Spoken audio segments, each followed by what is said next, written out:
You there? Yeah, I'm here. I'll be right back. Your co-host. Your co-host. Oh, okay.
Hold on. Hold on. Plug in the Ethernet. Just juice it up.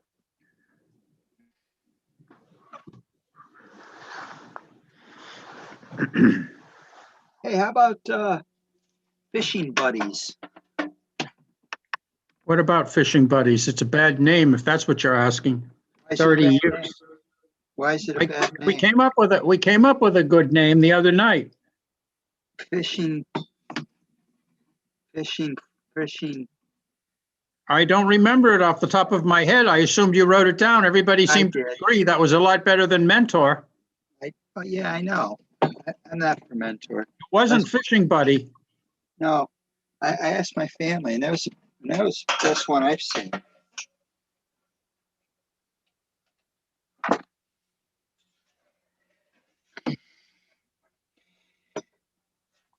All right. Anybody else here? Nope. All right. Let me see if this is going to work. Let me share a desktop first and see if you see.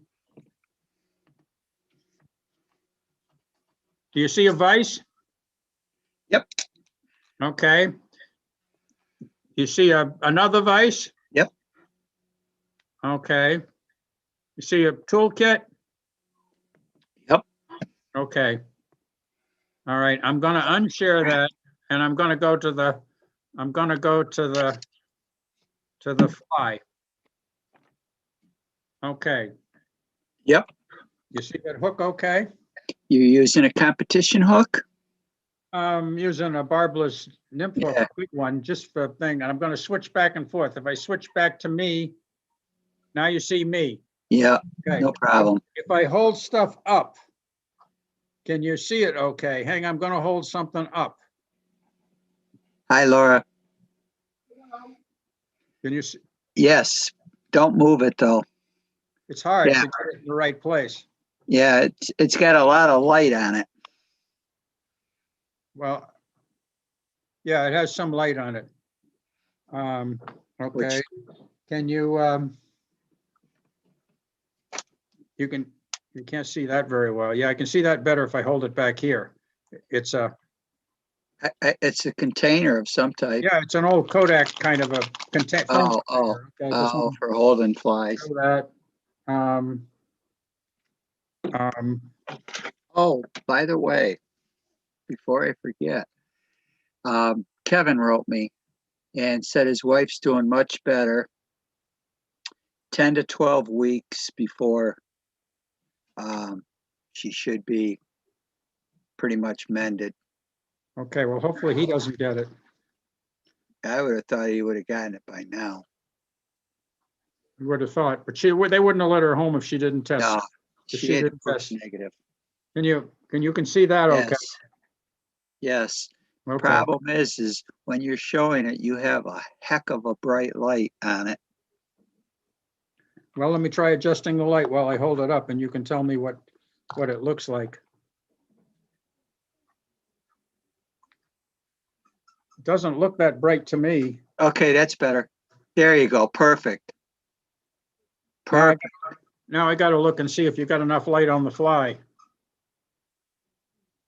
Oh yeah. Oh yeah, no problem. Are you going to be able to see this okay? Can you see me winding thread in Oh detail? yeah. You got red thread. That's why I used it. I can see it. It can even see how thick it is.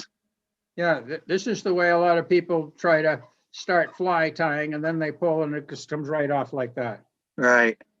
Or they wind down a little and then they remove the pressure and the thing just kind of comes loose. You can see your button too. Yeah, Everything is very clear. okay. So what's this shadow that I got here? Oh, It's the shadow of the vise. oh yeah. Oh yeah, yeah. I'm going to have to move a little bit when I do the, Are you going to put yourself into a virtual background? no. I don't think I can, but I don't think you'll like it. You have to stop sharing to do that, apparently. Oh, really? Yeah. Whoop, sorry. Okay. Trouble with a virtual background is when you move it, it jumps things around. Ooh. You watch. See as I move, you see what happens Oh, around my yeah. head? Yeah. Virtual backgrounds do that. So I'm gonna not do that. I'm just gonna go with, Okay. Now, once you go back, I'll make you co-host.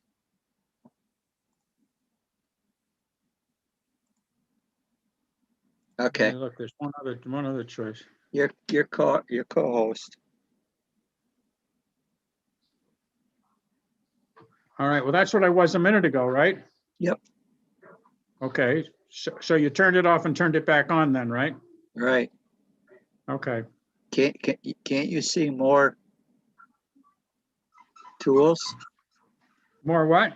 Tools? I don't know what you see as a co-host. I have no clue compared to no co-host. There might be more, yeah, there are more.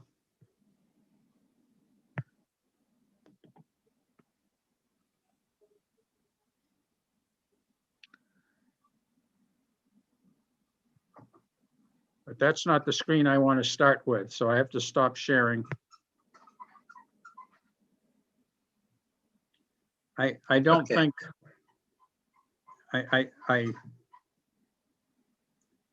how do I get to be full screen instead of, how do we get rid of you? It won't happen. And once I start sharing, you'll go away.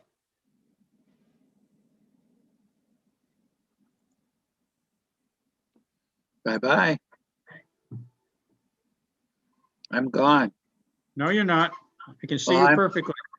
I'm gone from my screen. Not from mine.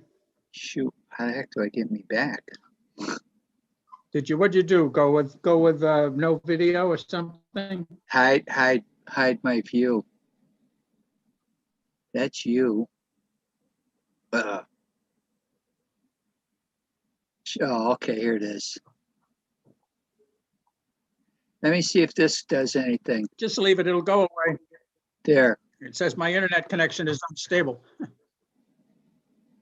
That didn't do anything with me? No? Huh. It's okay. You go away as soon as I start to share the screen. when I share the screen to advanced, no, you're still there, but I am too. We're both there. How the heck do I get rid of myself? Well, you could maybe turn, you got your video, you have an audio mute. There's a video, but it'll just make the screen black and it'll say your name instead.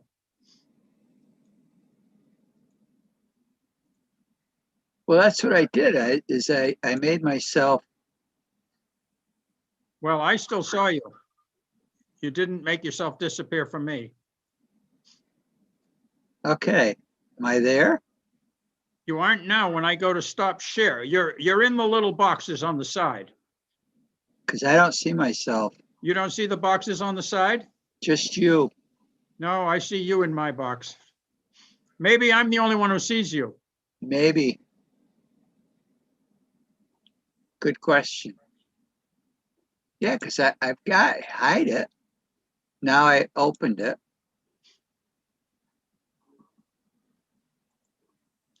I think it's just maybe it's the view. It says live on YouTube view. If I say speaker view, whoop, that's you. If I say gallery view, I see both. If I say full screen, now that doesn't it. I'm in just gallery view and I see both of us. I wanted to find your. Don't worry about it. We'll live with it. I was going to make you. No, I don't think you can do that. I was going to make you full host. No, don't worry. Just stop mucking around. You've only got 2 or 3 minutes. Nobody's logged in anyway, right? Right. That may be that what we get this whole thing set up to maybe nobody. Okay, I just hid I'm not looking at myself, but. I still see you. So Yeah, I surprise. would stand around in my underwear if I were you. I'm interested if other people can see me. Well, when the first person logs in, if anybody, you might find that out. Let me see if anybody's on YouTube.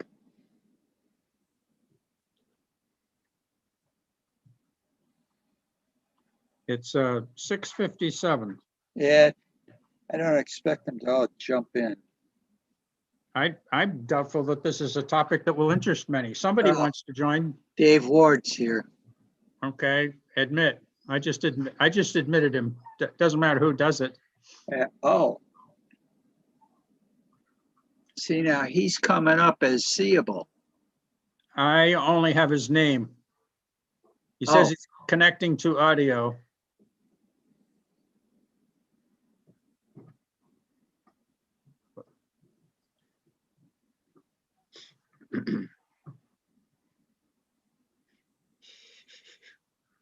Okay, I show him as muted, but I don't see his picture.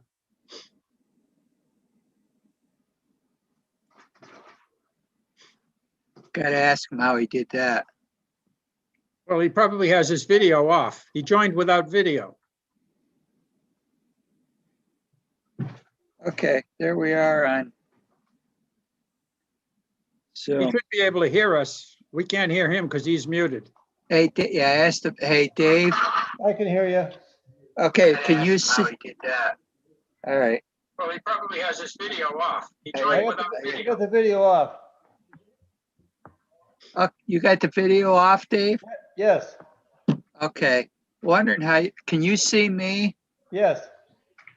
Oh, must be the host can't be hidden. I see both of you. Okay. Yeah, I see John. We can't see you. We just see your name. But that's okay.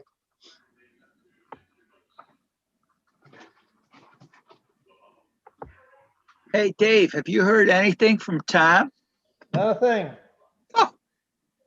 Next thing we know, we'll get bombarded with his pictures of all the fish he's catching in Florida. I hope so. I don't even know where those are. Talking about Tom, how do you Okay. say his last name? Eric, What is it? Eric? Eric, Yeah, Eric. Ehret. Yes. Looks like Dave's the only one. Hey, Dave, guess what? Learn how to fly ties. I'm sure that Dave already knows. Yeah. 701. You tie, don't you, Dave? I tie, yeah, I mainly tie nymphs. Okay. I buy my dry flies. Yeah. Well, I thought I would start with streamers because they're fairly easy, although I could have done the simple nymphs too. But 7:01, nobody else, so we'll go We'll ahead give him and a couple get minutes. started. Pardon? We'll give him a couple minutes. All right. I'm emailing the board. Okay. Brian wants to join. I'll admit him. Oh, okay. Hi, Brian.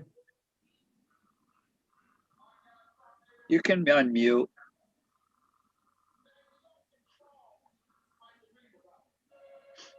Do you tie, Brian? No, I don't. Okay. Well, this is going to be good for you. It'd be a Okay. good way to start. So we'll give it one more minute, Nick, and then I'm going to start.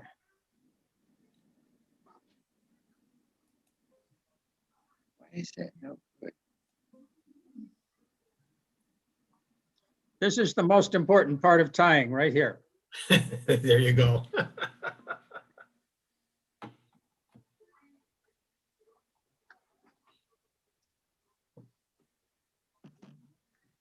Yeah, I'm surprised Roy's not in. Oh, he may join us. James, he forgot.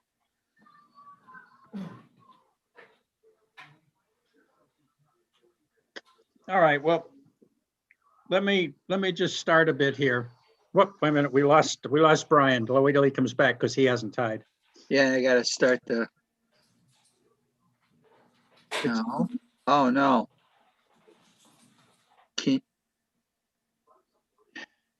John, can you start the recording? I'm not sure how you do it. Tell me. Go down to more. I don't have it. I don't have a more. As soon as I made you part of it, it took it away. Yeah, I don't have a more. I have a, oh, wait a minute, there's a record button, Yeah, but hit it. that's not what you want, right? Yes, it is. Record to cloud or record on this computer? No, on the computer. I'm not recording it on this computer. Are you kidding me? No, record it. It should be on mine. Where was the button? Right next to share screen. Oh, okay. Let me do it then.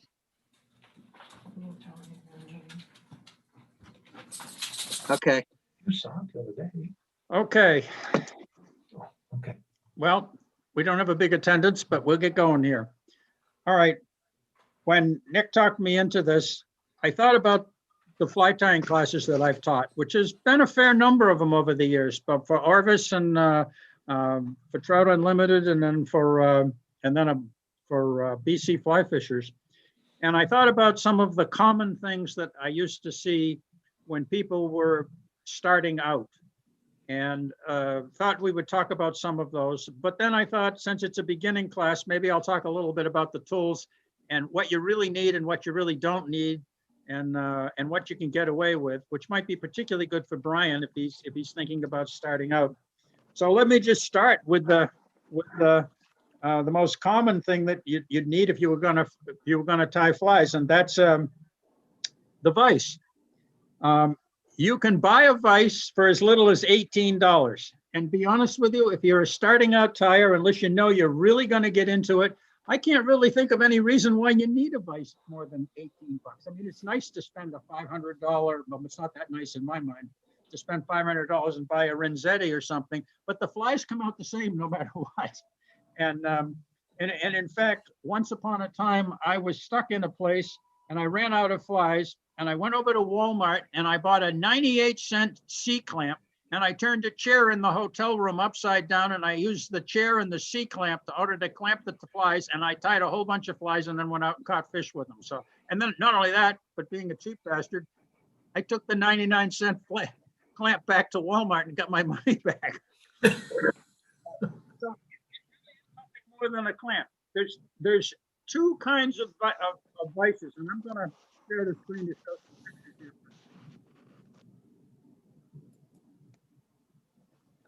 This one here that you see is the most basic one. They're fairly common. That's the kind that we do have some for class. They sell for $18, and you at least that's one that I just pulled up on. Oh, let me just think here. Let me move this for a second so I can. That comes from the Fly Shack, and oh, it's sorry, I'm wrong. It's $15, and it's okay. It is a clamp-on vise. You see down here on the bottom, it clamps onto your table. That makes for a stable platform, but you have to be careful to make sure you have a table that it will clamp onto. And if you're going in different places, you may end up someplace where you can't clamp it onto something. A common fix you see is somebody then brings a board and two C-clamps, with big throats that they clamp onto something and clamp the vise onto the board. But the other option is a pedestal vise like that, which is actually what I'm going to be tying on tonight, which has a heavy metal base. You can pick it up and move it around. It's freestanding. You can sit it anywhere. That's okay. This vise is probably about, I don't know, about $130. But there's really no reason it doesn't tie a fly one bit better than that $15 vise. It happens to be a rotary vise. By that you can see that there's a little crank here, and you can rotate this head around. When we switch over to the fly view, I'll show you that you can rotate. It's handy for winding chenille and winding hackle and stuff like that. And I use it. I don't use it extensively, but sometimes when you're going to do a lot of it, it is a handy thing to have. They tend to cost a little bit more. One thing that I want you to keep in mind is that whenever you tie and you run your hand around the hook with putting thread on, you're actually putting one twist in the thread. And so if you're a right-handed tyer, which will tie in a clockwise fashion while looking at the eye of the fly, if you were standing perpendicular to the vise, you're basically putting one twist every time you do that. That's kind of important to think about. Rotary gets around that problem, if you consider it a problem, or you don't compensate for it, because there is no twist. The vise itself goes around and you're just wrapping it on like you're winding it on a cylinder. So there's the vices, and here's a cute vise that I bought. When I bought it, it was about $21. I see it's $41 now. This is a little tiny portable vise, and it fits in that little bag. And the next thing I'm going to show you is a little fly tying kit, which has all the tools you need for travel. And I have this little tiny bag that holds both this vise and the whole tool kit, so that you can travel off someplace and tie what you want, maybe back in the hotel room, but you don't have some big honking heavy thing with you. It is a clamp on, however. So that's kind of neat to have. Let me just see if there's anything else. Oh yeah, then I wanted to show you the toolkit. I've also bought this. Somebody in the last fly tying class I did had this kit. It's now being sold for $30, and it has virtually almost all the tools you'd ever want, maybe even some you might not use. Angelica. Yeah, she bought it, and I thought it was so cool, especially since I found out that usually when you have this kind of thing, the scissors in them are crap. But these scissors work very well. And so I bought that little kit, and believe it or not, that little fold-up kit fits beautifully in that sack along with that vise. So I have this little bundle that's about It's about 4 inches by 2.5 inches by about 8 inches that holds my vise and a complete set of tools. And we'll kind of quickly run through those tools. This right here can you guys see the mouse wiggling around there? You see the mouse right next to the bodkin? Yeah, it's okay. We Can you see the it all. mouse? We can Yes. see it all the time. You can't see it? No, we can see it. Okay. It's fine. Well, that's a bodkin, and it's nothing more than a needle. I'll be honest with you, I have some old hat pins, which I sometimes use when I can't find my bodkin. They're handy for cleaning out hook eyes. They're handy for picking out dubbing, things like that. You can use a pin. The next thing is a wet finish tool, which is actually pretty handy. Many people learn to hand whip finish, and I can do it just fine, but I use the whip finish tool all the time. It basically ties a multi-turn whip finish and traps the thread inside. And it's mostly, though it's virtually always used to finish off your fly. When you get to the end and you're all done, you can't just cut your thread. You have to tie it on somehow and secure it to keep it from unwinding. The very next thing is a threader, which is used. This end collapses and it sticks up in through this next tool, which is the bobbin that will hold your thread. And you stick it up through so that it sticks out in here. The thread is clamped between the two black prongs. They spread out and hold the thread roll, and you stick the piece of thread through the bodkin and yank it, and it pulls the thread out through. I have no use for those. I've never used it. Never used them. I basically feed the thread manually into the end and put the end of the bobbin in my mouth and give it a suck, and very quickly usually suck your thread right through. This is one kind of a hackle plier, which is used for short pieces of material that you're going to wrap around a hook, especially a hackle. You clamp the hackle in this part of the clamp, and then you put your finger through it down here and you rotate it around your fly, and that allows you to wrap without twisting, because you do not want to twist a hackle as you wrap it. This is a hackle stacker, which most people won't use. You might use them for some flies. It's kind of optional. It's usually used on deer hair, sometimes on anything that's stiff hair that you've cut off the hide and you're trying to align the tips, the far tips, the pointy tips, the ends. Obviously, these are scissors, and it's really important to have decent scissors. Although the ones in the kit are fine, I have several other pair. I kind of use them indiscriminately.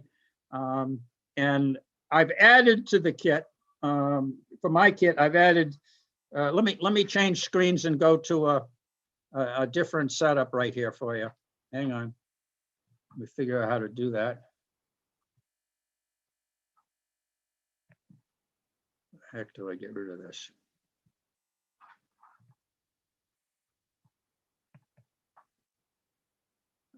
What the heck?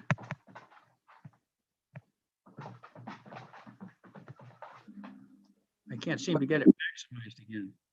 What are you trying to do? Share. Okay, here we go. Share. Okay, now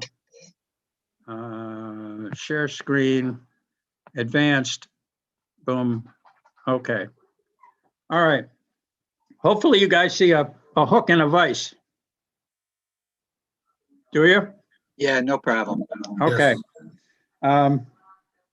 The tools that I added are a different kind of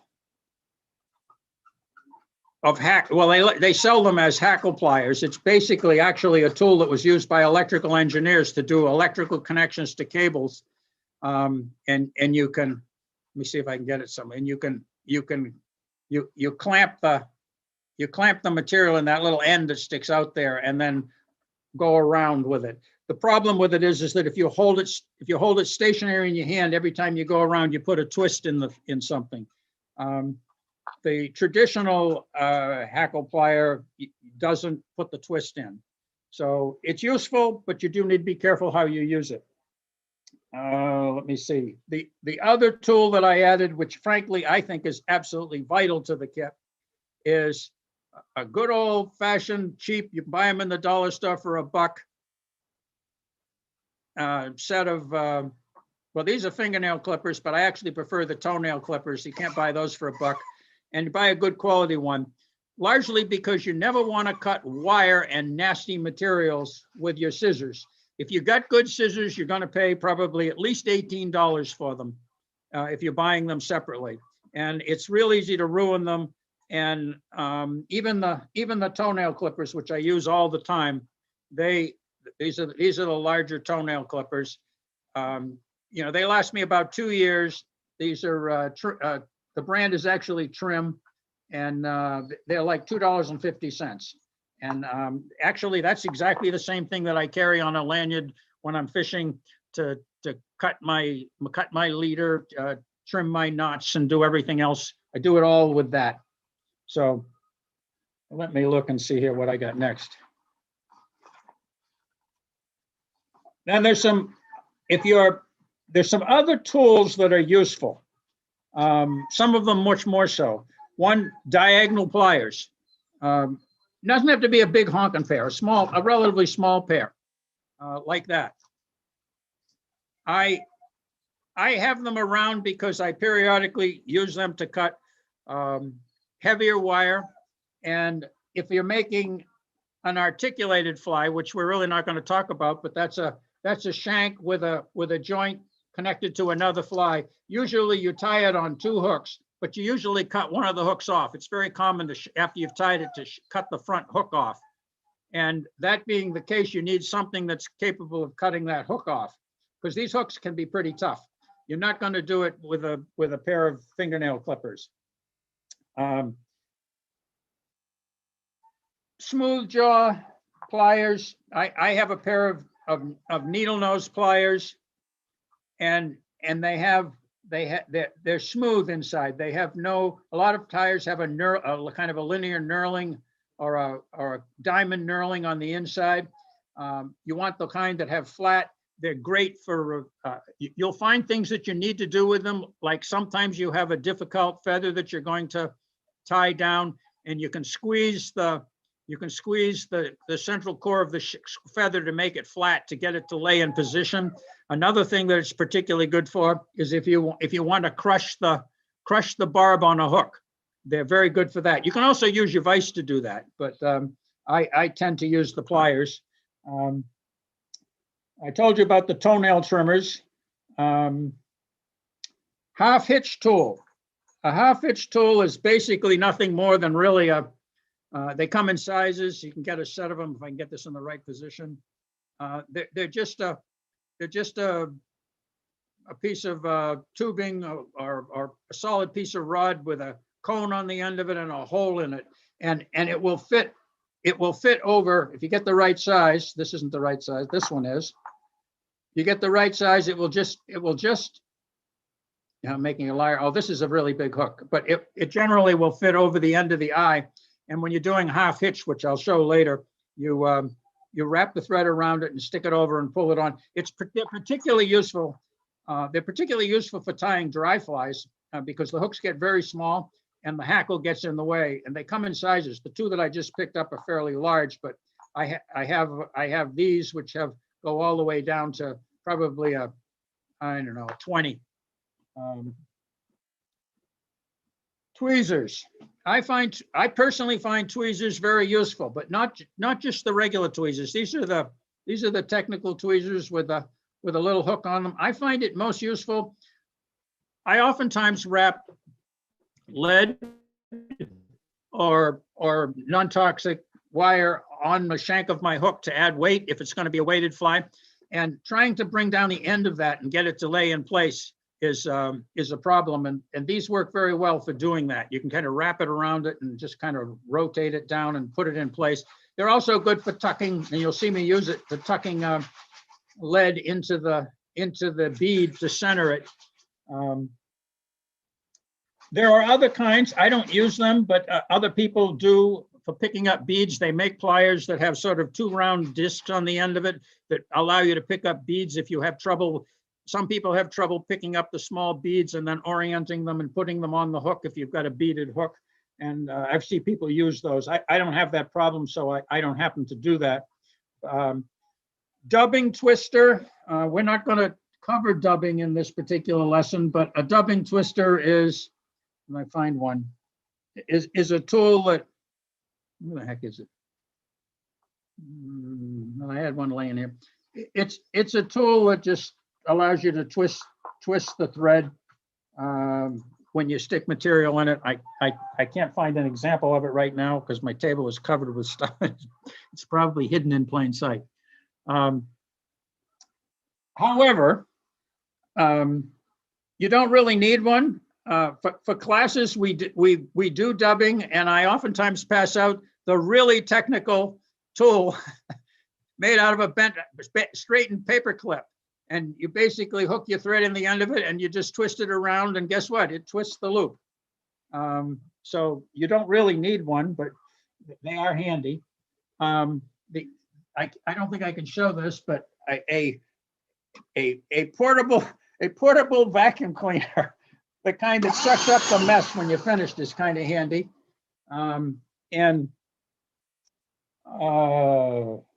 Reading glasses, if you have trouble working up close, then a pair of the cheap dollar store reading glasses, if you need to get real close, and for those people that wear glasses, you should be aware, you can put them on right over your glasses and they will add to what you already have. So oftentimes when I'm doing a lot of tying, I will put them on and look through the lower part of my bifocals, which is already reading. And you can actually see, I got them stuck on my face now, and they work fine. It's just that I have to get close to the work. So that's something that can be handy. And I was trying to show the vacuum. There's what I'm talking about, that kind of thing. That one there is about $35. It's rechargeable. And some kind of a lamp to illuminate your work. You really do need that. You'd be surprised how poorly how your eyes tire if you don't have good light on your fly. I'll move on to glues because you're going to need something at some point. What I used to use head cement. There's two kinds. There's a water-based, and then there's one that's got some volatile in it. It's not alcohol, but I don't know what it is. But it's I haven't used those in a long time. They're hard to keep around. At least the volatile one is, because even when the bottle's sealed, it leaks out. Another thing you can use is you can go to any place and buy Sally Hansen's Hard as Nails. This is quite good stuff. I use it a lot. It can be good for bonding things to your hook. It can be good for finishing off, but mostly I use it if I'm tying a streamer bait fish that has a big black shaped head, and you can put this on over everything else and it makes it very shiny. You can also use a UV cure, which I'm not going to talk about. And mostly what I use to seal my knots is super glue. And here's two common kinds. This is Loctite. These are, I don't know, $3.50 a bottle. This is the stuff I buy at Dollar Tree. You get 2 bottles for $1. And they also have 2 tubes of gel for $1. I don't use the gel very often. It doesn't keep well. Once you've opened it, it kind of locks up. The gel is good for like putting on eyes. It's just basically a much more viscous thing. The one thing that I would definitely warn somebody about is never, ever try to dispense directly out of the bottle onto your fly. You can't believe how the low viscosity cyanoacrylate superglues, they just wet the surface so and suck up into the fibers so that your fly will become hard like a bullet. So I think what I'll do is I'll move on to tips, especially for basic for beginners. Putting your hook in the vise. Don't put it in like this, okay? And you don't want to put it up here because it's going to be a problem. You want to kind of get right down in the core, about like that. And you want to make sure after you put that in your vise, because vices are adjustable for different diameter hooks, the clamp is adjustable. You want to be able to do that without having the hook move around. For example, if this hook were too loose, and I tried to do that, well, it's still not too loose. No, we're still okay.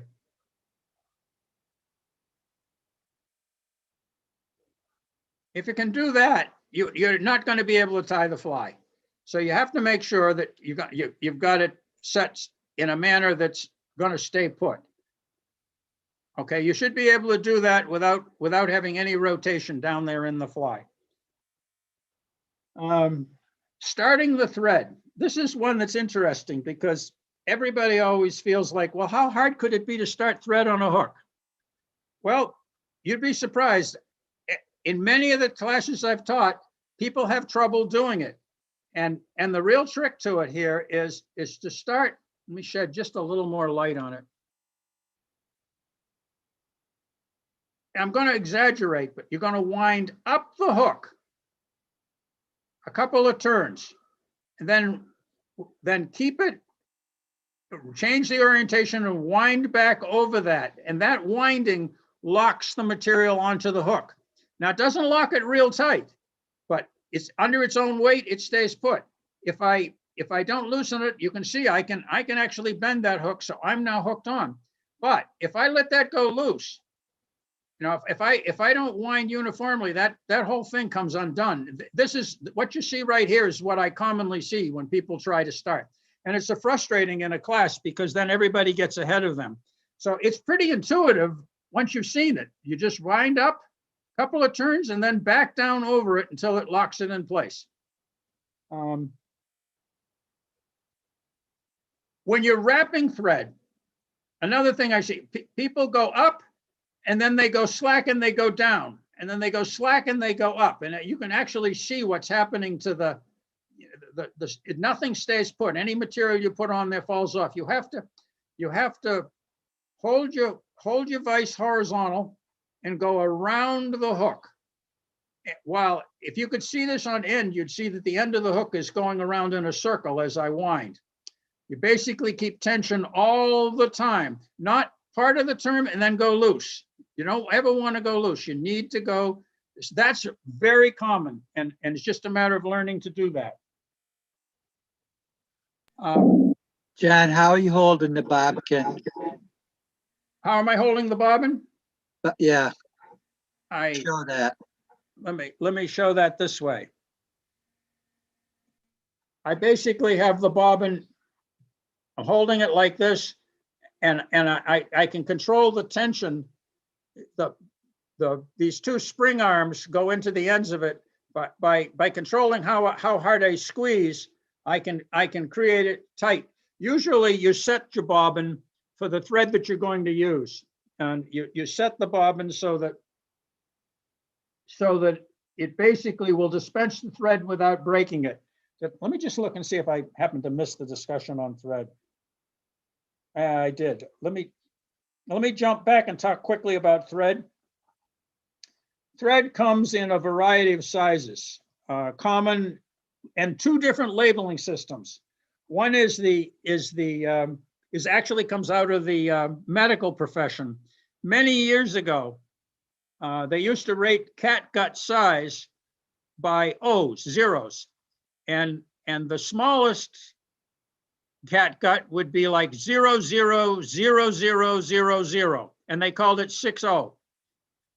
A bigger one would have been 000, and they called it 30. Well, when they started making threads for fly tying, they adopted that system, the first manufacturer to do it. And the more common threads that you see are 80, 60, and 30.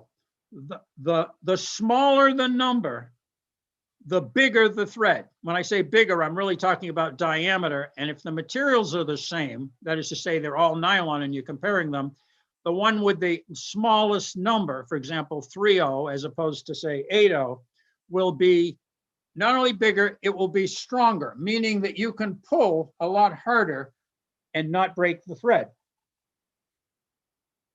The Europeans used a system called denier, and it's a weird thing. It's actually, I'm not sure it comes from the Europeans, but I would guess it does because it's metric. And it is the mass in grams of 9,000 meters of the thread, and that has now become fairly prevalent. And one vendor uses it exclusively. So you'll see 70D or 70 denier. You'll see 140, 210. It's twice 70, 3 times 70. The larger the number, the bigger and heavier the thread. And although this isn't exactly correct, the 70 denier is kind of like 80. The 140 denier is kind of like 60, and the 210 denier is like the 30. So if you're tying big flies or need to tie a fly that you need a lot of tension, you need to use a strong thread. That mandates a larger number. Also, big flies, bulk isn't so much of a problem. If you're tying tiny flies like size 20s, you're never going to use a big thread because the thread is just way too big. You have to be down, frankly, be down like 12-0 or 16-0. So it's very small stuff. Another reason to use heavy thread on big flies is big flies are oftentimes used to catch big and or toothy fish. And they tend to rip flies up pretty good. So you need some strong thread, because if you break the thread, either getting it out of the fish or the fish's mouth chews it up, the fly has no longevity. And if you put some time into tying the fly, you'd like to at least have it last for a while. Also, skill level comes into play. If you're just starting, then you should probably start with the larger, more stronger threads, because you will have difficulty starting to tie, for example, with 80 and maybe even 60. And by the difficulty I'm talking about is that as you wind, you'll be breaking the thread often. And that will be very frustrating to you. Until you learn to manage the thread tension while you're winding, you probably want to use the bigger thread. Also, the threads come in kind of 2 styles depending upon the manufacturer. One that basically looks like it's a single strand. It may contain multiple fibers, but it's made in such a way that it acts like it's a single strand, almost like a monofilament. The other kind is multi-stranded. The multi-stranded ones, which are, UTC makes one, all of theirs are multi-stranded. They're very fine, many very fine threads in parallel. And depending on if they're twisted up, they're bulk and rounded. If they're untwisted, they lay flat. They have the advantage of being able to be adjusted to make smooth surfaces or to make lumpy surfaces just by how you twist them. And you can also split those to make a dubbing loop by just separating the threads and putting your dubbing in between. We're really not going to talk about that today, but it's something you can do. In order to increase, all of the threads are wound clockwise. The twist in all of the threads are clockwise when the manufacturer makes them. If you want them to be rounder and more monofilament-like, when you're looking at your vise, when you're looking at your vise, you want to spin your, if you're looking down from above, if you spin your bobbin, clockwise, looking down on it, it will cord the thread up and make it round and tight. If you spin it the other way, and it's a multi-strand thread, it will untwist it until you just have fine, flat strands. And there's going to be some reasons for doing that. One advantage regardless of what kind it is, when you're tying something onto the top of the thread, tying something onto the top of the hook. Let me just take this little piece of, when I'm tying onto the top of the hook, if I'm corded up really tightly, now you'll see that as I go over here to tighten that on, you see how that thread jumped to the front? It jumped away. I want to wrap it over that. Now, when it's corded up, it doesn't want to lay on top of it. It wants to jump to the right.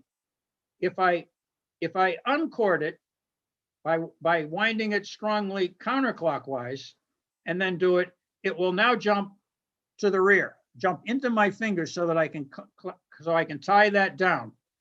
That is something that you will use often. And you'll find that a lot of times when you're tying something onto a fly, the damn thread doesn't want to grab the material or lay onto the material you're trying to tie on. And the way to do that is to spin the bobbin counterclockwise, looking down from above. And when you come up, it will cause the thread to jump towards your fingers. I'm all describing this as if you were a right-handed tire. I suppose it's all backwards if it's the left-handed tire. Now let me go back to, okay, now I was gonna, originally when I jumped to that, I was gonna talk about this. This is called the pinch wrap. And you commonly use this when you want to place oftentimes multiple pieces of material in a location, and you want to keep them on the top. And you wind it up loosely, you let it jump to the rear, you come down, and then you pull down. If you don't do that and you try to tie the material on this way, it will watch. I don't know if you can see that. It's trying to twist it around the hook. And it's not actually, I'm not actually catching it. It's just pushing it around. So this pinch wrap is something that you kind of like need to learn to do. Whip finishing. Hand whip finishing kind of looks like magic. You're down here at the front of the fly now, and you want to tie it off. You suppose we just finished. To do a hand whip finish, I will do it, but it will be hard. It will be hard to follow. And the only thing I can say is that you need to find a video on it and then practice it. But and a lot of people do it, but you will find that using a whip finishing tool, which I'm holding up here, is a good way to go. You catch the thread in that part, you wind it around that part, you lay the thread up against the fly, and then the handle just rotate around. And then when you're finished, you rotate in, pull it off of there, pull it up, off, and you're done. And now you can clip your thread. And that would have tied off the fly. I use it a lot, almost always. The only time that I really don't use it is when I'm tying very tiny flies and the hackle is in the way. When the hackle is in the way and you go around it, you oftentimes catch the hackle fibers. When that condition occurs, you're much better off doing a half hitch finish. And although this isn't quite the right diameter tool, let me see if one of these is larger. This is probably to do a half hitch with the half hitch tool, and I probably can get this to work. Normally you'd go over the eye. You go around the tool. Let me see if I can get that a little closer so you can see it. You go around the tool, so you have a loop around the tool, and you put the tool on the end and then pull it up. Around the tool and pull it up. And because you're pushing in, when you've got a bunch of hackle fibers hanging off the front, it pushes them back and you get your thread locked in that way, although you need to do a couple of them. You can also do multiple wraps. it's a little hard in this control space for you to see, but I got 2 wraps on there now. And I can bring them both up there so that I have two half hitches there. And then you would cut your thread and put a little bit of glue on it. For gluing, I like cyanoacrylate. However, in order to do it, what I like to do is take this is a can that's like an old Kodak film can. I have a bunch of them. And I don't know if you can hear it, but I'm shaking it. It's got a bunch of, I think it's got a bunch of old dead split shot in it. This, I guess you can't see it. Let me see if I can figure out how you do that. This is what's in it. There's a bunch of split shot in it, and it just gives it a bunch of weight, which makes it very stable. You don't fill it to the top. It's filled about halfway, makes it very stable, and you turn it upside down. On the bottom of it, there's a dimple. I like to take, there's other people have other systems. I like to take my bottle of cyanoacrylate, and I like to fill the dimple with a drop or 2 of super glue. And then I just let it sit on the bench. And then when I need it, and I got to tie something off, I take my bodkin. Let me grab one. I take the bodkin. Oh, let me go back to the other view. I take the bodkin and I dip it in there, and I get a little tiny drop on there, and then I just go like that. And you can dispense a really small micro drop onto it, and that's all it takes to lock that up.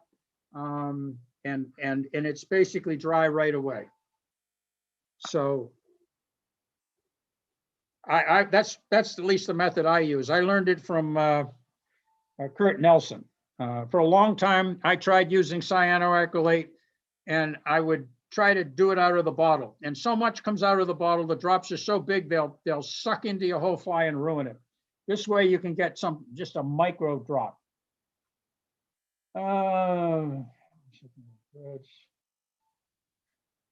Okay, when you're tying on, let me remove this and put a different hook in for the moment. I want to show you something. Let me grab another hook.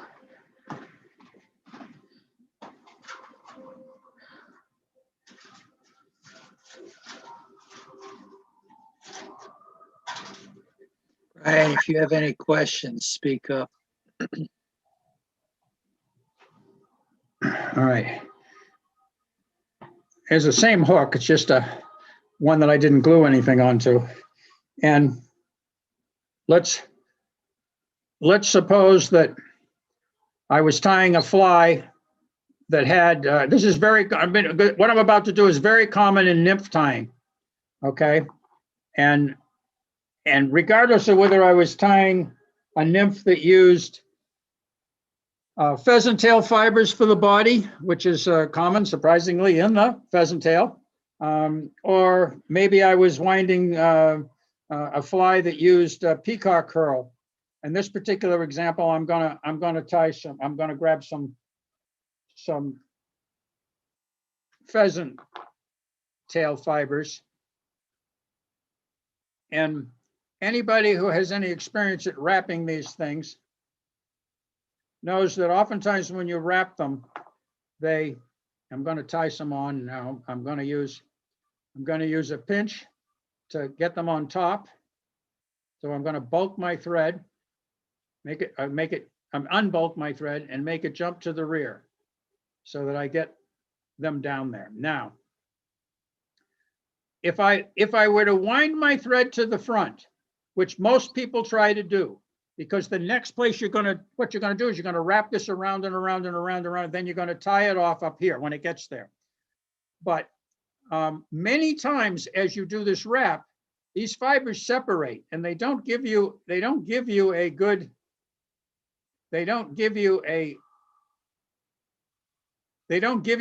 wrap. This example, you can maybe see they're separated a little bit. You can see that gap there. Sometimes they separate a lot and one winds ahead of the other. What I'm about to show you doesn't matter whether you're doing this with peacock herl, or whether you're doing this with pheasant tail, or whether you're doing this with maybe maybe you're going to do a body of a collection of flash materials. If instead of winding your thread to the front, you leave it right there at the back like that, and then when you wind, you just wind right up against the thread. It will keep the bunch together. It will keep them from separating, and you'll end up with a very nice uniform body. Sometimes you get away with it. You can always, even if you don't do this, you can always force it, but many times it's frustrating. And then when you get up to the top, you can tie it off and then cut it off, and you're done.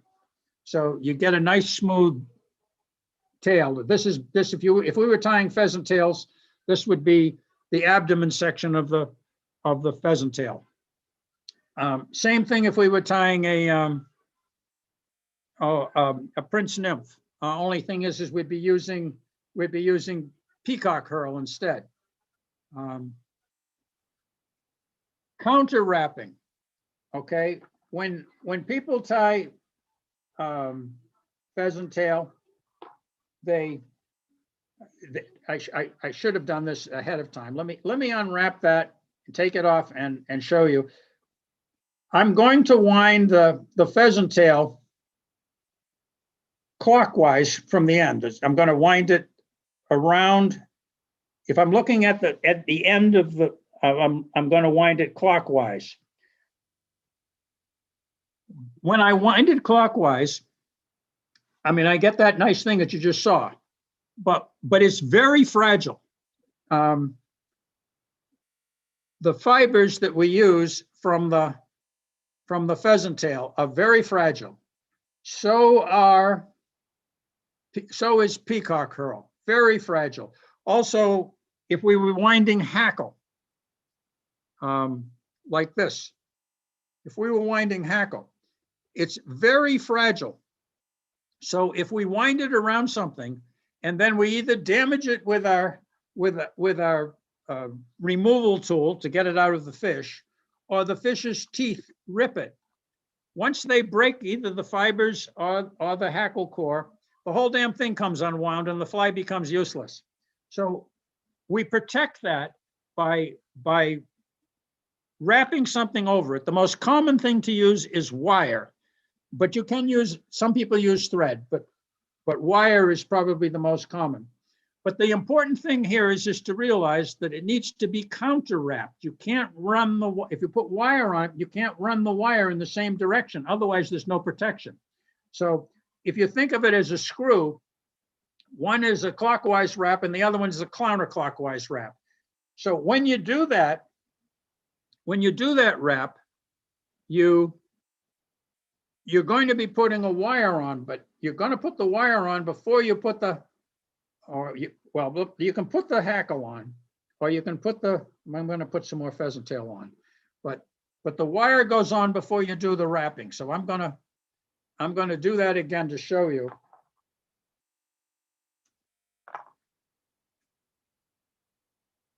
So here's some pheasant tail fiber.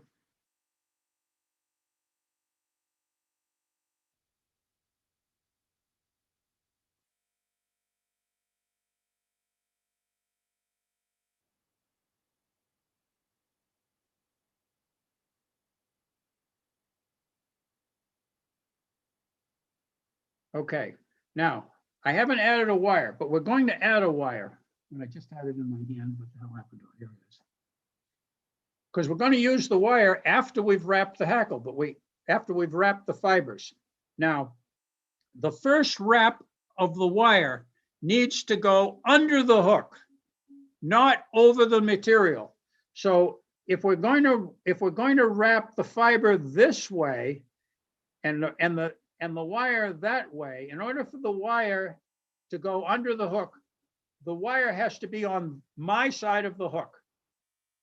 So when we put the wire on, we can tie the wire on, and we want to dress it so that it's going to be on, in this case, my side of the hook, because we're going to wind it in the other direction. And now the wire is there, the hackle is there. I'm calling it hackle, but it's pheasant tail. I'm now winding the pheasant tail, making use of the thread to pack it in.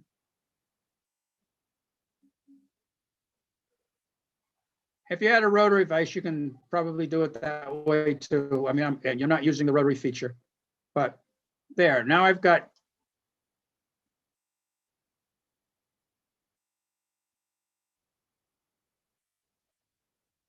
I've got the pheasant tied down for the body, but it's very fragile. It's unprotected.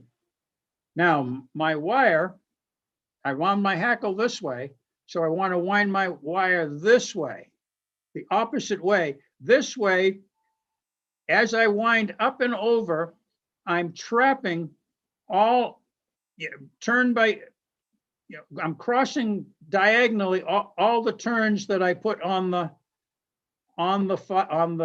pheasant fiber. And in this manner, when I get to the top, I just overlap, tie my thread off, and tie my,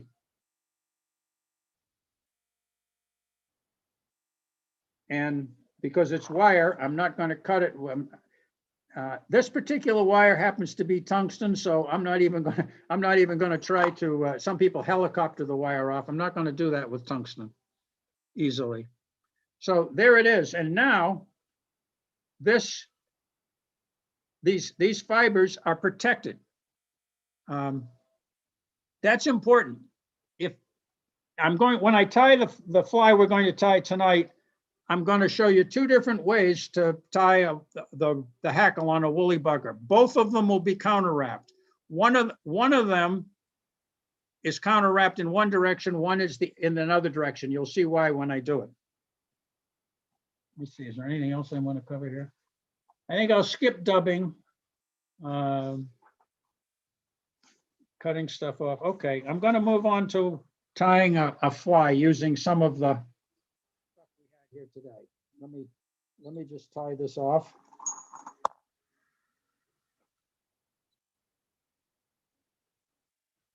There. Tie it up. Now when you cut the thread, you can just cut it. You can. There's a temptation to use scissors to cut. Eventually, you'll learn to just keep a tension on it and just push your scissors to it, and it will automatically cut it. And that's very handy because if you've got a bunch of materials together and hackle sticking out, and you'll cut hackle. You'll cut anything that's in the path of the scissors. But if you keep tension on one strand and push it, only that strand will cut. So it's a way of protecting other work that you've done that you want to save. So I'm gonna pull that out. All right, now what we're going to do is we're going to attempt to tie, let me see if I've got one here. This fly here, I fish a lot for steelhead, and during the drop back season, I've experimented with a lot of different woolly buggers. This particular design is the single most successful woolly bugger design I've ever found during drop back season. Drop back season for steelhead is March, April, and maybe even into May. And I'm not sure why it's so successful. I think there's something about either the size or the coloration or something in this fly that makes it better than anything else I've used. I mean, there's other kinds of flies, but this I think represents, to the steelhead, I think it happens to represent a salmon smoke that's in the river because they're about this size and they have those vertical bar stripes on it that you can see on that tail. And so this is a barred marabou that's in the tail.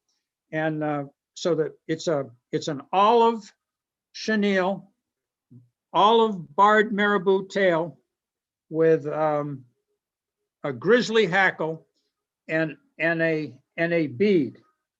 And let me see if I can find materials got to be here somewhere. Find everything but the hook. Oh, Here it is. Okay. And I find these to be most successful on 6s and occasionally 8s. Now, is hook size. This is a 4X long hook.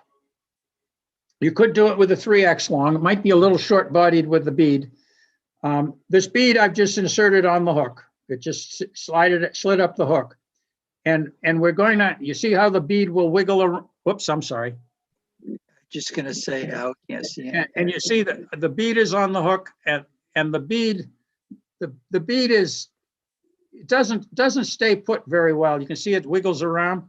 So a very common method for stabilizing it is to either wrap non-toxic wire. I always use the lead, and you want to choose, generally, you want to choose a wire that's fairly close to the size of the shank of the hook, largely because that's what will tuck in there.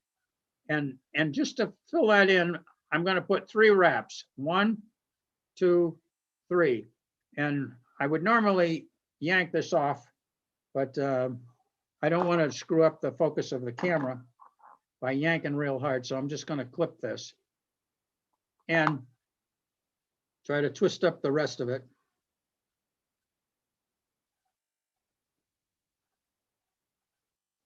And this is where I like to use my tweezers, because they do a pretty good job of allowing me to wrap that tail.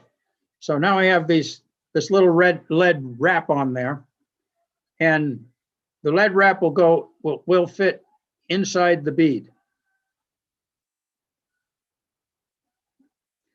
a little bit, and it will stabilize the bead. In order to make everything secure, I'm going to take my bodkin and I'm going to add some glue. I put some glue right there. Maybe put a second little bit right there. And then I'm going to push this all the way up, and then I'm going to use my tweezers to push the lead into the eye of the hook, into the bead, like that. And that should secure, in just a second or two, that should set up, and that should secure things. At this point, I'm going to take my thread, and oh, by the way, when you're buying thread, if you're starting out, be honest with you, almost for everything you're fishing, the most useful colors are brown, olive, and black. So if you were just buying thread and you're not tying mayflies and trying to do some matching of eyes and stuff, most of the time I would just buy those threads, and you're not going to see it. Except if you're tying a head on the fly, which this fly won't have one because it's got a bead. You're not even going to see this thread. So if we were using red thread, you wouldn't see the thread. In this case, I'm going to start the thread right behind the lead, make a couple of wraps up, and then I'm going to gently wind over the lead, come back to it, and just make a little bit of ramp up to the lead. And this is, notice I didn't test this. You see how this thing moves? I got to tighten that. I had a bigger hook in there. Now I got to go back and tighten this correctly. Yeah, that's much better. Okay, now if you hold this tag thread up and you just wind down, it will keep packing the turns of thread right up against the previous one, so you'll have a nice base. Now, why do you need a nice base? Well, the hook shank is slippery, and if you happen to be tying a fly that happens to have some orientation, let's just say, for example, we were doing a fly that had bead chain eyes or dumbbell eyes, so they stick out on both sides, that fly would normally ride upside down. If it's not really secure to the shank, it will spin around and the fly will lose its orientation and not fish well. The other thing too is that you want, when they say wind to the bend of the hook, the place you want to wind to is basically right over where the hook point is. And you're going to need to do that on most streamers. Otherwise, they will be subject to what we call fouling, which is where I'm going to switch, which is where let's see if I got one here, which is where the tail ends up finding a way to wrap itself around the hook like that, and it sticks out sideways, and it gets fouled like that. I don't know if you can see that, but by tying it out to the back, you dramatically reduce that possibility. It is possible, but it's very unlikely. And then you might want to spiral wrap up and down a couple of times, largely to make and you might even want to cord it a bit, to basically make a surface that things, when they get tied down to, will stay put. And now you want to start back up here near the leg. And now we're going to move on to putting on the tail. Put your And the camera. Oh, I'm sorry. Nick, you got to tell me when I do that. The tail is going to be marabou. And this is a piece of that marabou, although it's much more than we need. We're not going to tie all of that on there. So you take that and you kind of stroke it out and make the fibers kind of equal. Use your fingernail to kind of tweak them out a bit. This is way more material than we need. It will be more convenient if you wet it. I have a little pot of water here, and I'm just stroking it. I'm just stroking it. You're off camera. Well, I can't. I just stroked it out. I've got water in it now. And you want that tail hanging off the fly to be just about as long as the shank of the hook. The shank of the hook being measured from basically the front of the bead to the turn. So that's about that much right there, where my fingernail is. Except that I want that tied right there. So I transfer that and I take a look at this, and you can see at the front that I would have to cut it off right about here so that I can start tying it in right there. And the reason that I'm tying it behind the lead is because the lead is bigger, the lead wrap is bigger in diameter than the, whoop, I need to unwrap it. The lead is bigger in diameter than the rest of it, and I will end up with a lump. And the fish don't care, but it doesn't look as nice. And then I lift up to make sure I keep it on the top of the hook shank.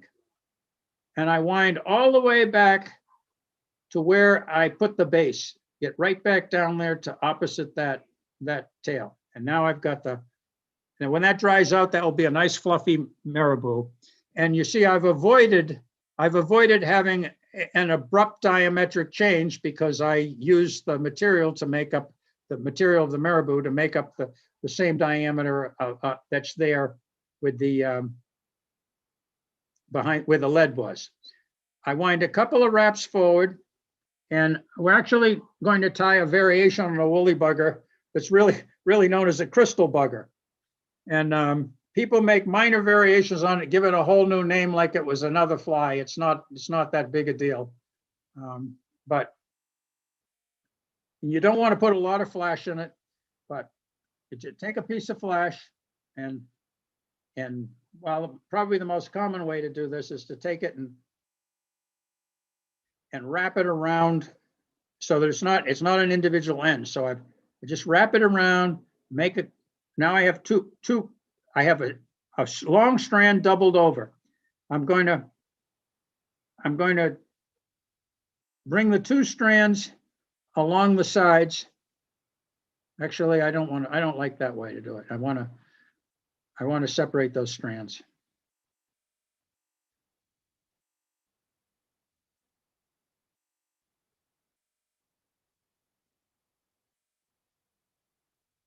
Let me just tie it on this way so that one is facing forward and one is facing backwards. That way I can line the ones that are closest to me on the side.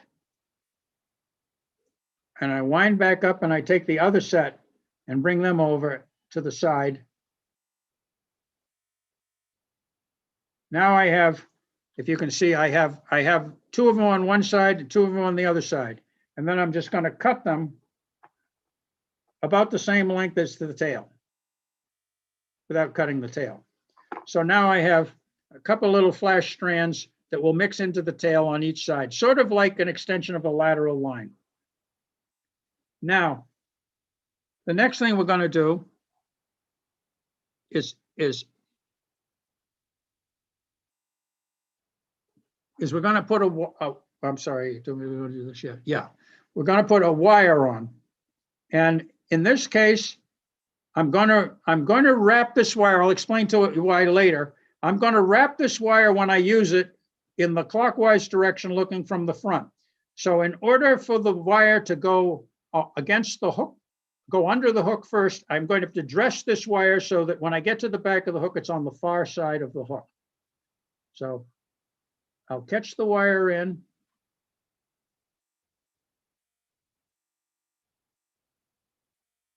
And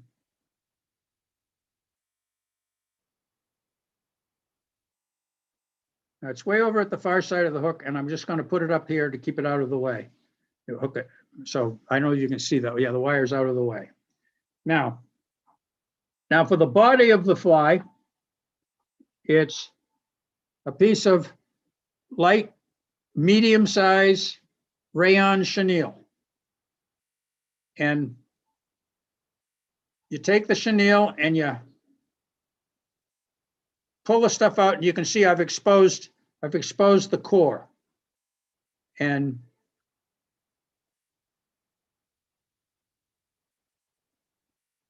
I want to clamp that in.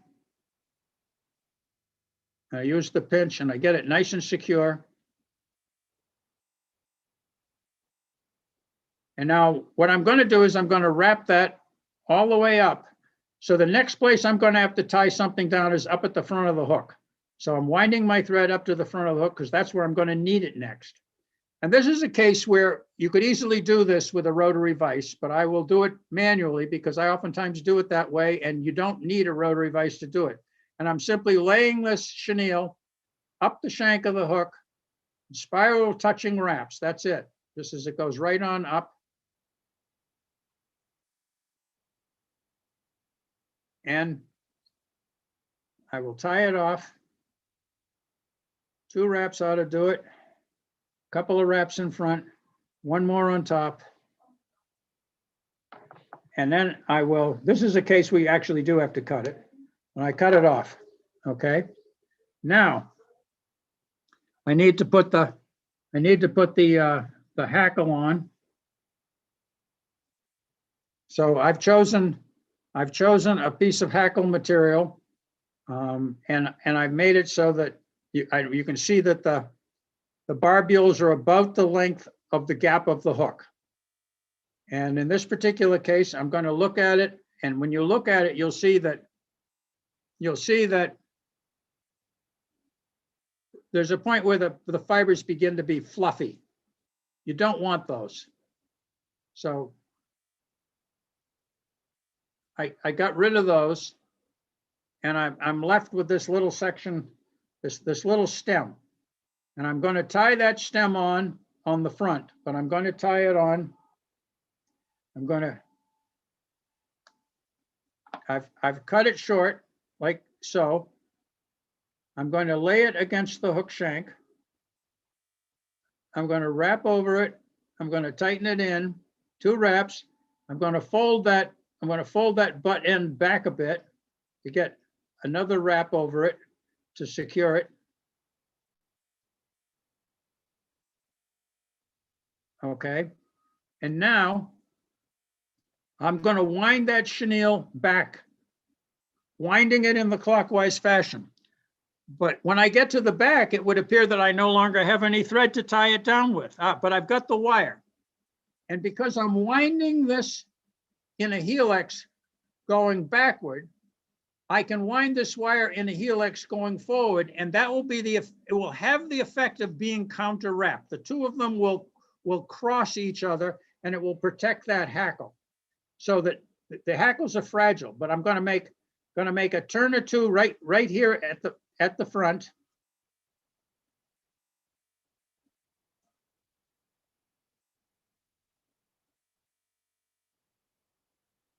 Not doing very well here. It's not obeying. You don't want this hackle to twist.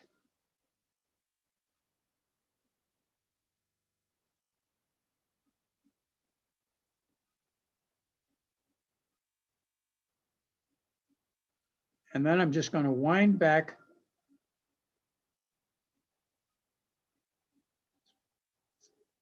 through the chenille. And then when you get near the back, you got to be careful of the hook point because it's going to want to grab it and it will easily break that hackle. And now I've got the hackle at the back. Now I reach up and I grab that wire that I had saved.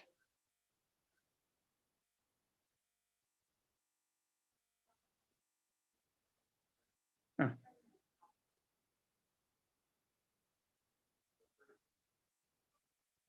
Oh, I dropped the hackle. Did you see it all unwind?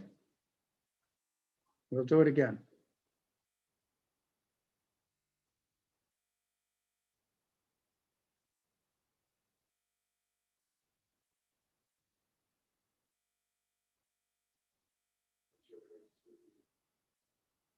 Hang on.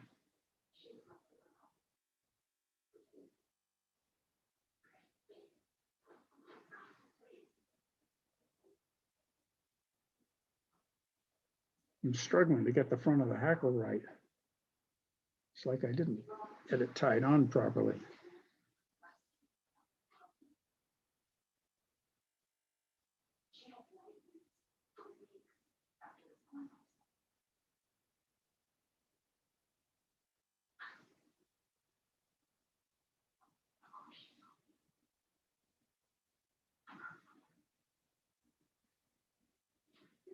Okay. Now, I said I needed this to go under the hook first so that it doesn't come in, and then, geez, dropped it again. And I broke the hackle off. Let me retie it on there.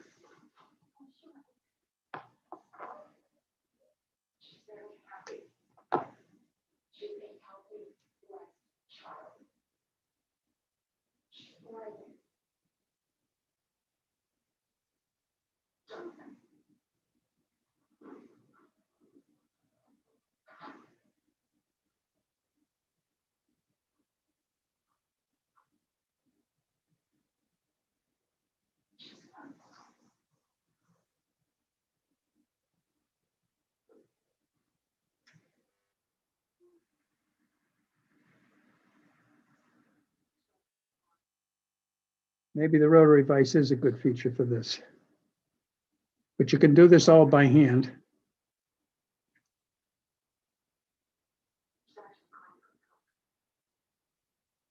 Okay, now when I get here, I take that wire and it's underneath and I go right over that hackle and I make a second turn over it. And then I just kind of wind my way back up, going back and forth in order to let the fiber drop down between the hackle fibers, let the wire drop down between the hackle fibers.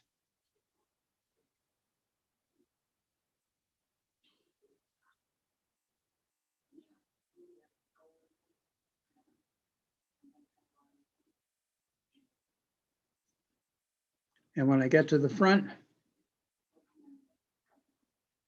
just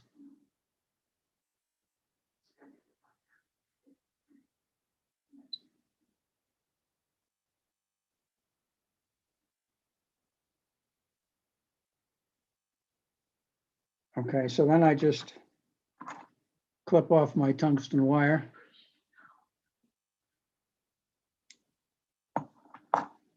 And then I have to just finish off this part of the fly, which I'll do with a whip finish tool.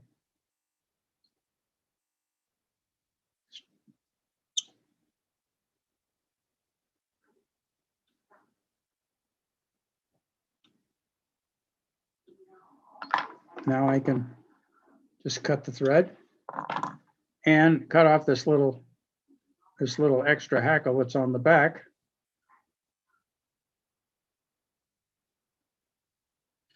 And one last thing you should do is you should, well, I haven't done it yet. We should put some glue in the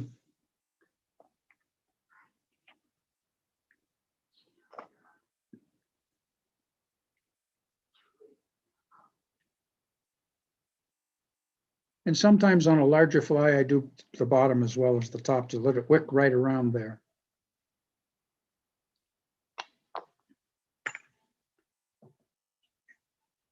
And then the one thing, I know I didn't do it on this case. I know I didn't make this mistake, but one of the things that's useful to do, sometimes when you're gluing, you fill the eye with cyanoacrylate. And they're very hard to clean out. The best thing I've ever found to cleaning out, you know that little piece of material that we cut off, or a little, I actually saved them. Let me see if I can show it to you. Okay, that little thing, just if you get glue in the eye, just put that right through. The glue sucks into the fibers and it'll clean it beautifully. I actually keep a box of them that I've saved over the years that when I need one, I grab one. They also sometimes get used for atoms as well. So there I have a fly that's perfectly suitable for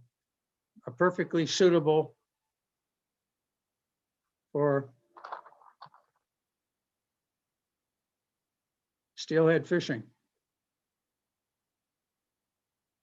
And you can see that hackle has, that marabou has dried out now, and you can see the barring on it.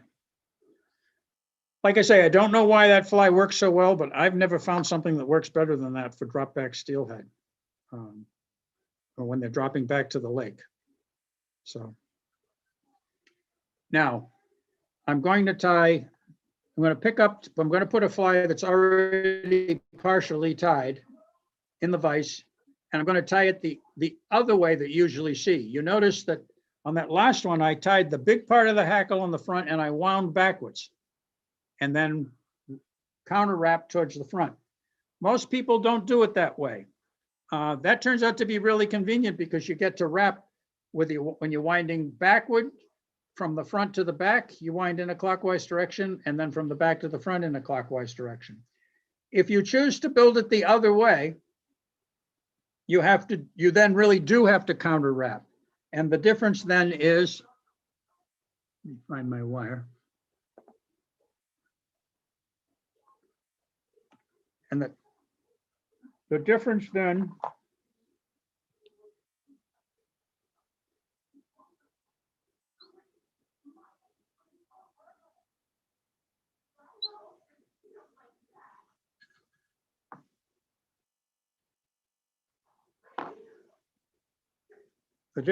when you do it that way is that the wire is going to be wrapped in the other direction.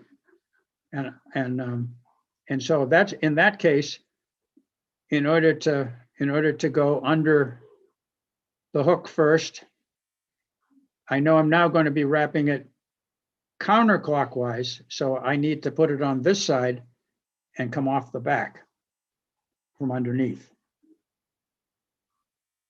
The rest of it is pretty much the same. I'm going to take and put the chenille on it the same way.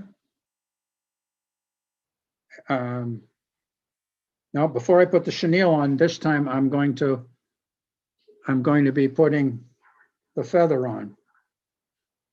So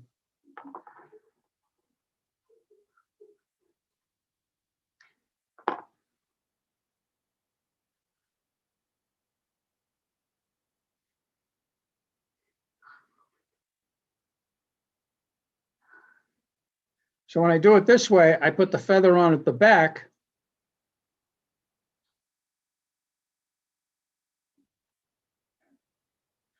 So the feather is on. And then I put the chenille on. I strip it out so that I got the little core there.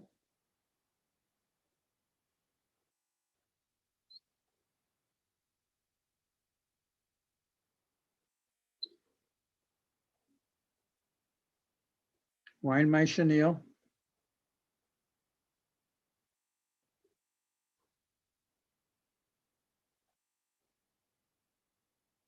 Remember, we're only doing this counter wrapping because the materials that we tied on are very fragile. The material that's fragile here is, of course, the hackle shaft.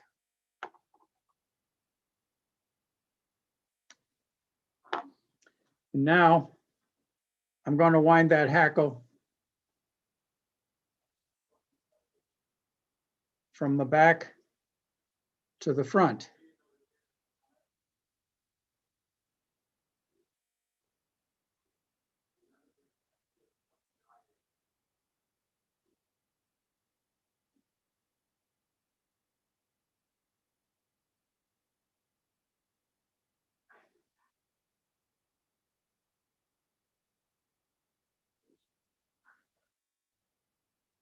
Tie off the hackle at the front.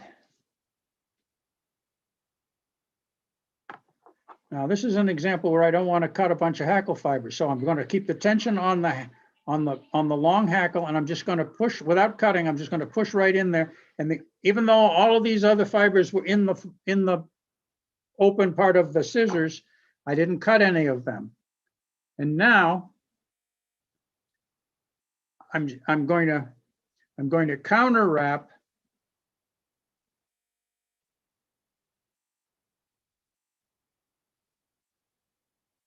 same manner, but now I'm winding in the other direction. I'm actually winding it in the counterclockwise method.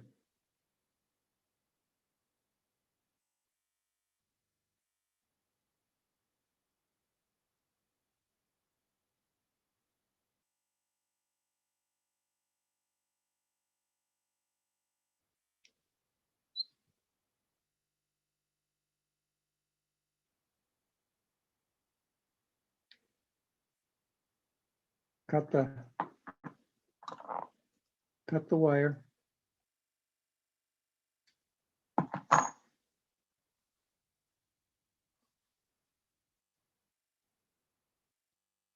And whip finish it.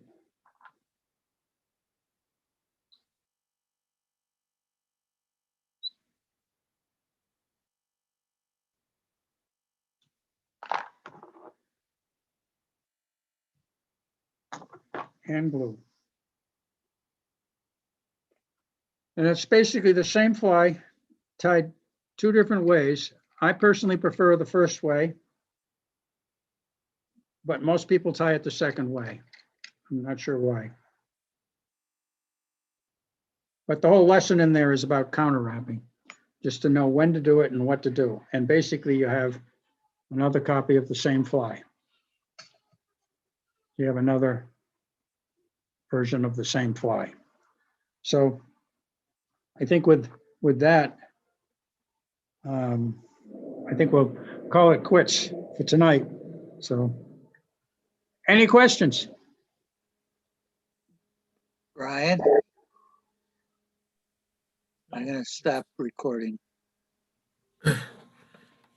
It's interesting, you know, I've seen some of the fly tying before the meetings and stuff, you know, just by wrapping the thread and all that, the way that you do it, how it holds everything together. It's intriguing. One of the things in fly tying classes that I've noticed is that people that seem to have developed good manual dexterity are oftentimes people that when they were kids, they built a lot of stuff with their hands. They did models, they worked on hot rods and so on. And they kind of have a feel for crafts. And those people tend to do much better in the classes. They ramp up much quicker. They don't fight with it's surprising how many people fight to control their hands for fine detail. And then of course, some people are not blessed with small hands. Some of them have monstrously huge fingers, and it makes it very tough for them. Hey, Dave, haven't you taken our classes before? I don't think Dave has. Muted. He unmuted briefly.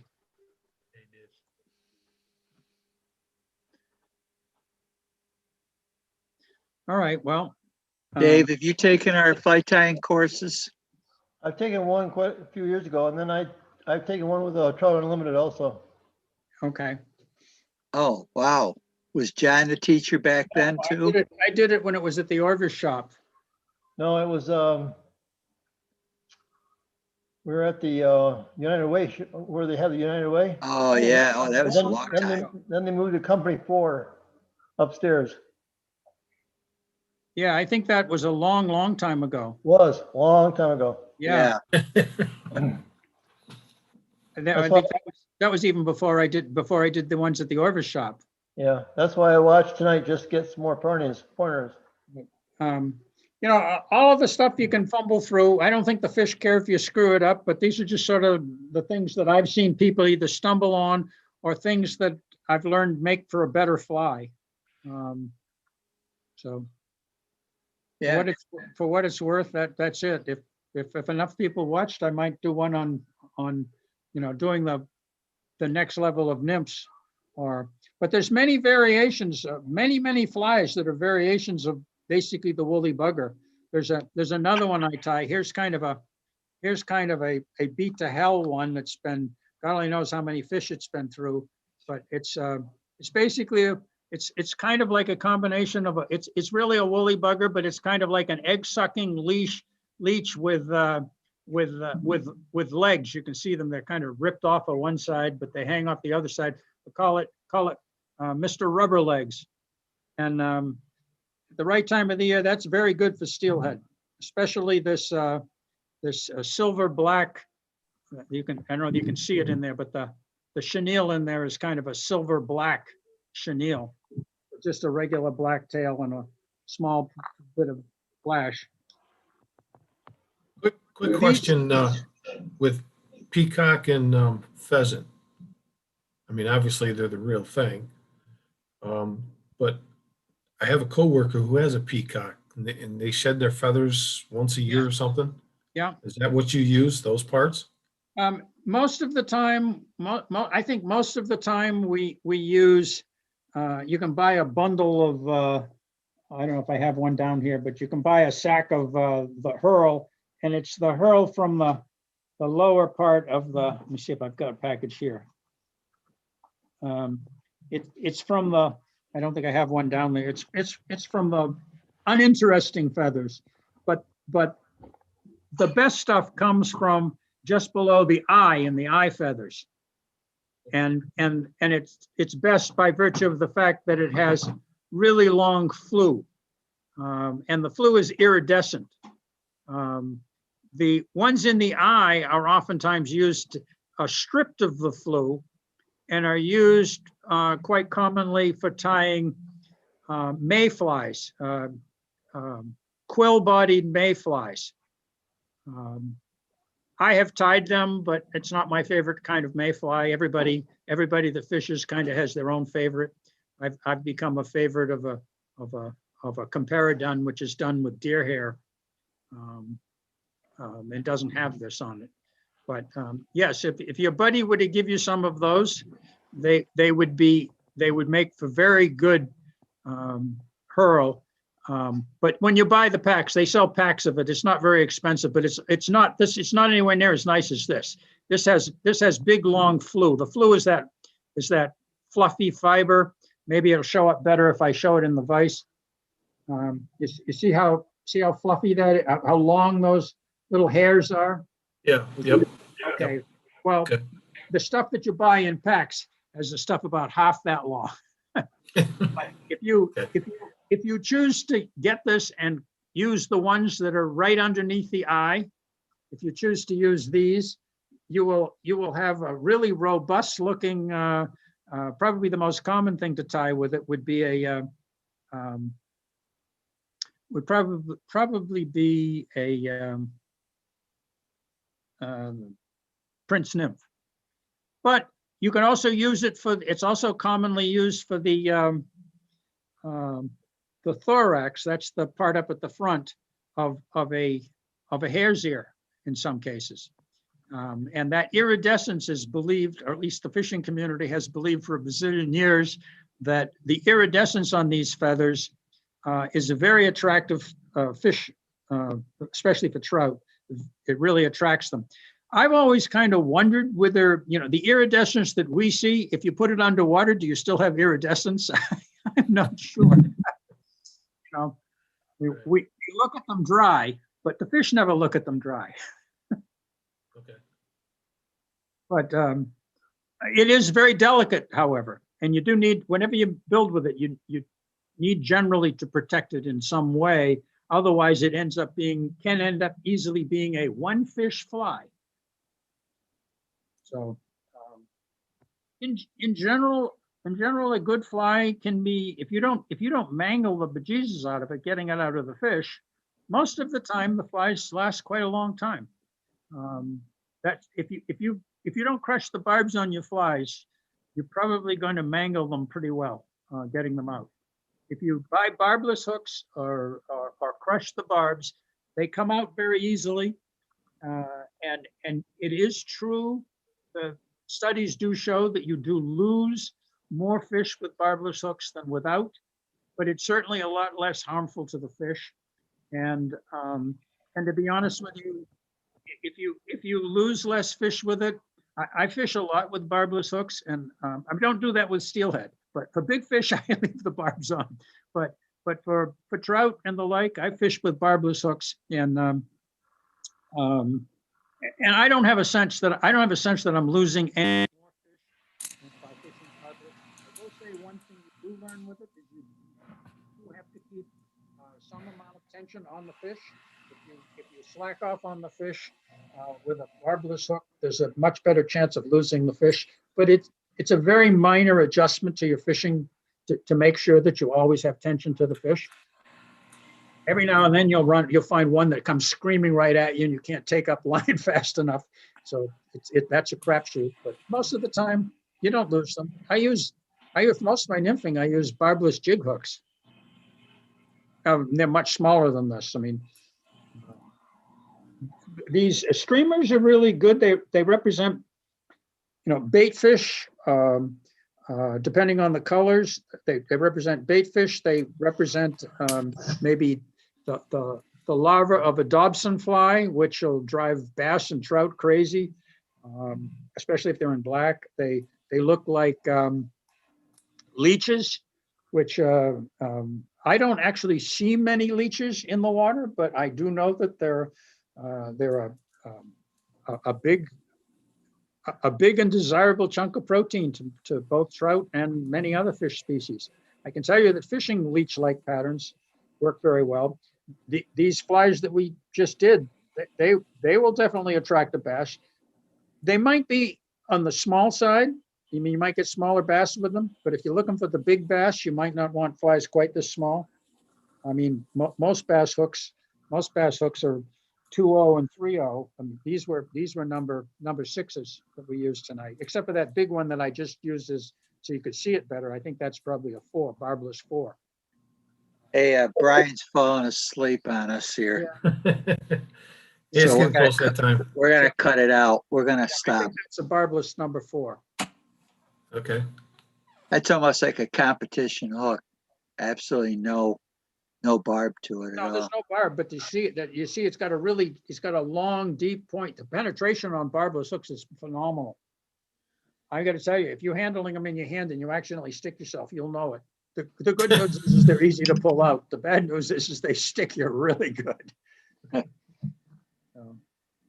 All right, I guess we'll All right. call it. Okay, thank you. Okay. Thanks, Dave. Yeah. Why don't you stay on for a minute, Nick? All right. We'll see you, Dave. Bye. See you, See Brian. you later, John. Hey, Brian. Nick. Thanks, Later. bud. Yeah, it went well. The only thing I noticed is when you're doing things up close to like your hand to the hook and stuff, it becomes very blurry.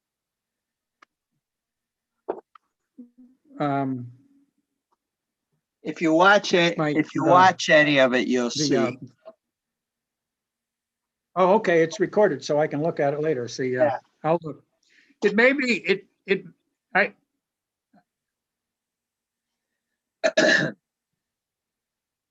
I'm not sure why that would be, because I have it on, I believe I have the camera on fixed focus, so it shouldn't be changing the focus. I know that if I put my hand closer, my hand will be out of focus, but it's not that bad. Yeah, no, it's not that bad. You can tell though when your hand is up close. Not really shaky bad, but but when you come back a little bit to tie, then it comes out well. Yeah, well, it's still, it's workable. Oh, yeah. No, no, Anyway, it's we okay. only got two people. Yeah, I know. So I really didn't think we'd get much. Frankly, No. we got two more than I thought we'd get. We had one on YouTube too. Okay,